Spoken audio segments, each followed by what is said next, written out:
Halo, perkenalkan nama saya Raden Anjung Filia Lavinalana Arsa dengan NIM 2802560340. Pada video kali ini saya akan melaksanakan tugas individual presentasi mengenai materi season 22 yaitu Information Security. Nah, mengapa keamanan informasi itu penting? Di era digital saat ini, organisasi modern sangat bergantung pada teknologi informasi untuk menjalankan operasional sehari-hari. Namun, masih banyak yang meremehkan pentingnya melindungi data dan sistem mereka dari berbagai ancaman cyber.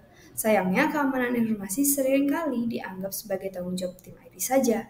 Padahal kenyataannya, menjaga keamanan informasi adalah tanggung jawab seluruh organisasi dari manajemen puncak hingga setiap karyawan.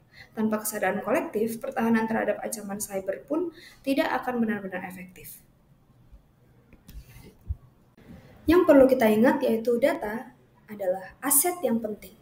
Ancaman terhadap data saat ini bersifat nyata dan terus berkembang menjadi semakin kompleks. Serangan cyber tidak lagi hanya dilakukan oleh individu, tetapi juga oleh kelompok terorganisir hingga aktor negara. Risiko yang ditimbulkan tidak hanya berdampak secara teknis seperti gangguan sistem atau kehilangan data, tapi juga berdampak serius terhadap reputasi perusahaan dan dapat menimbulkan konsekuensi hukum. Oleh karena itu, organisasi perlu menyadari bahwa setiap kebocoran data adalah krisis yang dapat mempengaruhi kepercayaan publik dan keberlangsungan bisnis. Nah, di slide kali ini saya akan menjelaskan dari dampak ancaman information security.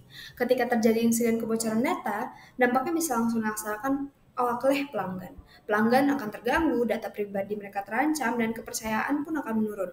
Hal ini juga terjadi pada kasus Marriott pada tahun 2020 ketika data pribadi lebih dari 5 juta tamu bocor karena celah keamanan pada sistem mereka. Insiden ini tidak hanya mengganggu operasional dan merugikan pelanggan, tetapi juga merusak reputasi global Marriott sebagai jaringan hotel ternama. Tak hanya itu, mereka juga menghadapi tuntutan hukum dan sanksi regulasi termasuk denda senilai 52 juta dolar. Dampaknya tidak hanya berhenti dari situ. Kepercayaan pelanggan yang menurun, nilai saham yang anjlok, dan kredibilitas manajemennya yang dipertanyakan. Sehingga kasus ini menunjukkan bahwa dampak serangan cyber bisa jangka panjang dan menyentuh banyak aspek, bukan hanya dari sekedar teknis saja, tetapi juga dari bisnis dan juga hukum.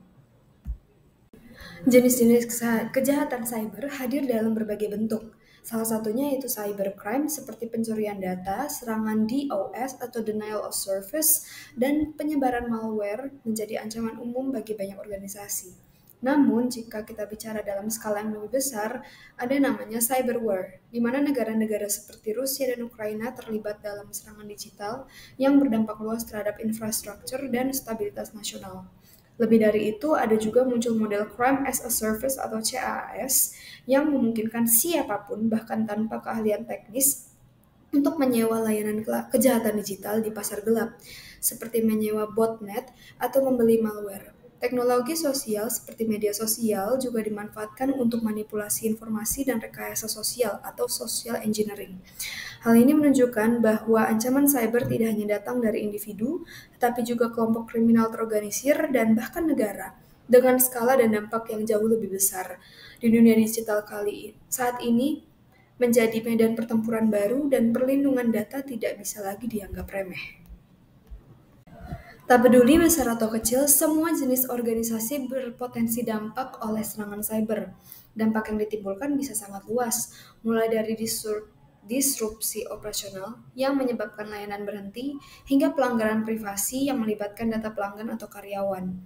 Selain itu, kerugian finansial bisa terjadi secara langsung, seperti pencurian data penting atau informasi kartu kredit maupun secara tidak langsung melalui hilangnya kepercayaan pelanggan. Organisasi juga harus menghadapi tekanan dari sisi hukum, karena kepatuhan terhadap regulasi seperti perlindungan data pribadi kini menjadi syarat utama dalam operasional bisnis. Yang lebih sulit lagi untuk dipulihkan adalah reputasi.